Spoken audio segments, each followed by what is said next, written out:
విమాన ప్రమాదానికి సంబంధించి ముఖ్యమైనటువంటి సమాచారం ఇచ్చాడు ప్రత్యక్ష సాక్షి. ఎవరు ఊహించని విధంగా తన కంచుకోట బారామతిలోనే మహారాష్ట్ర ఉప ముఖ్యమంత్రి అజిత్ పవార్ విమాన ప్రమాదంలో మరణించారు. ఈ వార్త విన్న యావత్ రాజకీయ లోకం ఒక్కసారిగా దిగ్భ్రాంతికి గురైంది.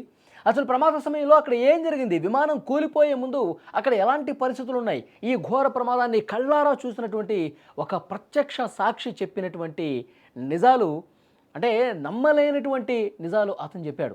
చాలా బాధాకరమైనటువంటి విషయం.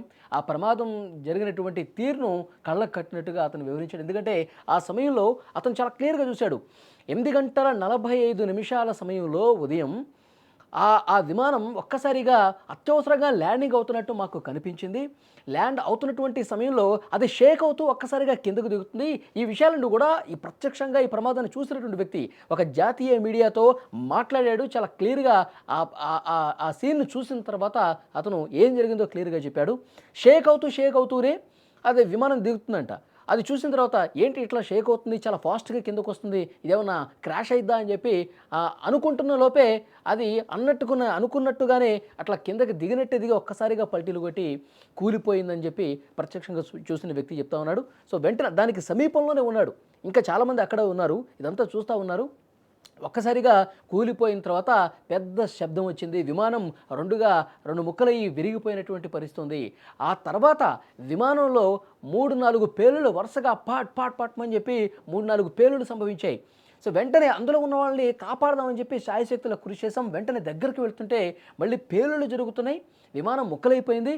పెద్ద ఎత్తున మంటలు వచ్చేసరికి ఆ మంటల ధాటికి అంత పెద్ద ఎత్తున మంటలు వచ్చేసరికి ఆ వేడికి అసలు కనీసం దగ్గరకు కూడా వెళ్ళలేనటువంటి పరిస్థితి కనిపించిందని చెప్పి ఆ ప్రత్యక్ష సాక్షి మాటలను బట్టి అర్థమవుతుంది. అంటే అది పూర్తిగా సాంకేతిక సమస్య కారణమా లేకపోతే అందులో అసలు ఏం జరిగిందో విచారణలో బయటకు వస్తుంది. కానీ అది ల్యాండ్ చేయడం కోసం పైలట్ తీవ్రంగా ప్రయత్నం చేశాడు, సేఫ్ ల్యాండ్ కోసం ప్రయత్నం చేశాడు. కానీ ఆ ల్యాండింగ్ అనేది సేఫ్గా జరగలేదు. ఒక్కసారిగా కూలిపోయిన తర్వాత పెద్ద ఎత్తున శబ్దాలు వచ్చినాయి. శబ్దాలతో కూడినటువంటి పేలుళ్ళు జరిగినాయి. వెంటనే పెద్ద ఎత్తున మంటలు కూడా వచ్చాయి. ఆ మంటల్లో అందులో ఉన్నటువంటి వ్యక్తులు కాలి బూడిదైపోయారు అని ప్రత్యక్షంగా చూసినటువంటి వ్యక్తి చాలా ప్రయత్నం చేశారంట దగ్గరికి వెళ్ళి ఏదో రకంగా అందులో ఉన్న వాళ్ళని రక్షిద్దామని చెప్పి. కానీ వాళ్ళ దగ్గరికి వెళ్తుంటే పెద్ద ఎత్తున మంటలు వచ్చేసరికి కనీసం ఒక్క అడుగు కూడా ముందుకు వేయలేనటువంటి పెద్ద స్థాయిలో మంటలు వచ్చాయని చెప్పి అతను చెప్తా ఉన్నాడు. చాలా బాధాకరమైన విషయం. బారామతిలో జడ్పీ ఎన్నికల ప్రచారంలో పాల్గొనడం కోసం ఈరోజు ఉదయమే మహారాష్ట్ర ఉప ముఖ్యమంత్రి అజిత్ పవార్ వెళ్ళారు. అతనితో పాటు వ్యక్తిగత సిబ్బంది 2 ఉన్నారు, సెక్యూరిటీ సిబ్బంది, తర్వాత విమాన సిబ్బంది 2 ఉన్నారు. మొత్తం 5 విమానంలో ఉన్నారు. కానీ దురదృష్టవశాత్తు ఈ ప్రమాదంలో చనిపోవటం అనేది చాలా బాధ కలుగుతున్నటువంటి విషయం. ఎన్సీపీకి సంబంధించినటువంటి ఆ పార్టీ నాయకులు, కార్యకర్తలు, అజిత్ పవార్తో అనుబంధం ఉన్న ప్రతి ఒక్కరు కూడా కన్నీళ్లు పెట్టుకుంటా ఉన్నారు.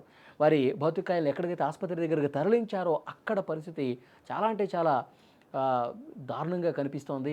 ఎందుకంటే అందరూ కూడా కన్నీళ్లు పెట్టుకుంటూ రోధిస్తూ ఉన్నారు. అజిత్ పవార్ అని పేరు పెట్టి పిలుస్తూ మమ్మల్ని వదిలి వెళ్ళిపోయావా, వాళ్ళకి చేసినటువంటి మంచి కావచ్చు, వాళ్ళతో ఉన్నటువంటి అనుబంధం కావచ్చు, అవన్నీ కూడా తలుచుకొని రోధిస్తున్నటువంటి పరిస్థితి కనిపిస్తోంది. చాలా బాధాకరమైనటువంటి విషయం.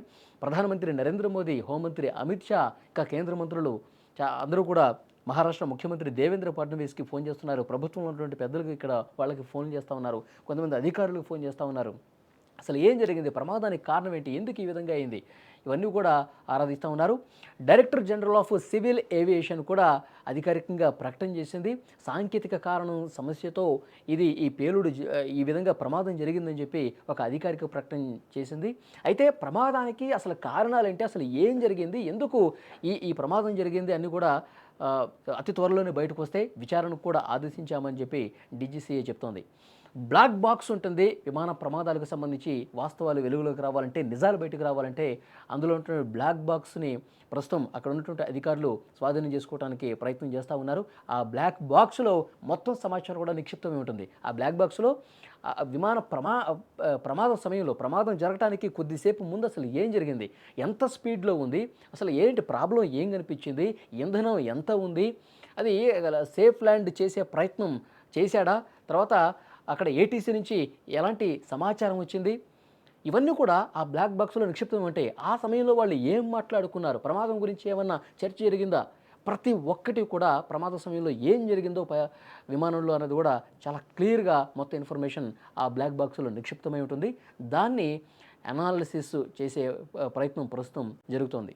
కానీ మహారాష్ట్ర రాజకీయాల్లో నిజంగా ఒక శకానికి ముగింపు పలికినటువంటి పరిస్థితి ఉంది. చాలా బాధపడతా ఉన్నారు. ముఖ్యంగా బారామతి నియోజకవర్గం నుంచి ఆయన 7 సార్లు గెలుపొందారు. ఆ నియోజకవర్గంతో విడదీయలేనటువంటి అనుబంధం అజిత్ పవార్‌కు ఉంది.